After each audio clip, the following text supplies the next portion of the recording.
ትንሹ የበግ እረኛ።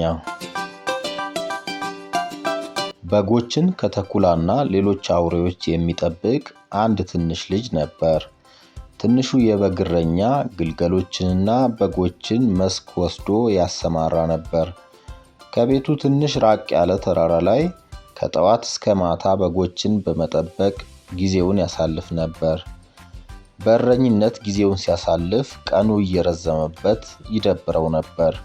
እንዳይደብረው ዋሽንትና ሌሎች የሙዚቃ መሳሪያዎችን ይጫወታል። ትንሽ ቆይቶ ይደብረዋል። ድንጋይ ደርድሮ ቤት በመስራት ይጫወታል። ትንሽ እንደተጫወተ አሁንም ይደብረዋል።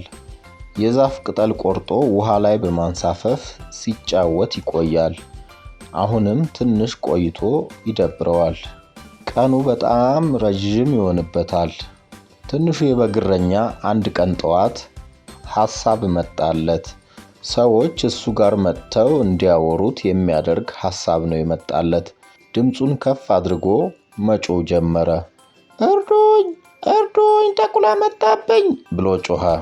ትንሽ ራቅ ብሎ ያለው እርሻ ውስጥ በስራ ላይ የነበሩ ገበሬዎች የልጁን ጩኸት ሰምተው ሊረዱት ሮጠው መጡ። ትንሹ የበግ እረኛ ገበሬዎቹን ሲያይ በሳቅ ፍርስ አለ።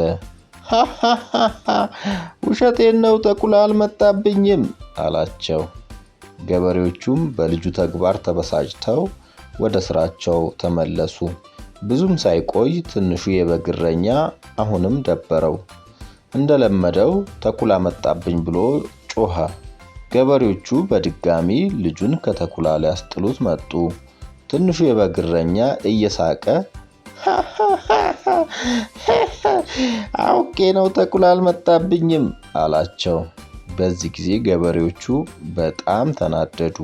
አመሻሽ ላይ ተኩላ መጣ። ትንሹ የበግ እረኛ በጣም እየፈራ እርዱኝ! እርዱኝ! ተኩላ መጣብኝ ብሎ ጮኸ። ነገር ግን ማንም ሊረዳው አልመጣም። ተኩላው በጎቹን እያባረረ ከመካከላቸው 2 ግልገሎችን ይዞ ሄደ። በጎቹ በጣም ተረበሹ። ተረጋግተው ሳር መብላት አልቻሉም። ትንሹ የበግ እረኛ እየሮጠ ወደ ገበሬዎቹ ሄደ። እባካችሁ እርዱኝ! ተኩላው በጎቼን እየበላብኝ ነው አላቸው። ገበሬዎቹም እንዲህ አሉት፣ ውሸት መናገር ከለመድክ እውነት ብትናገር እንኳን ማንም አያምንህም አሉት።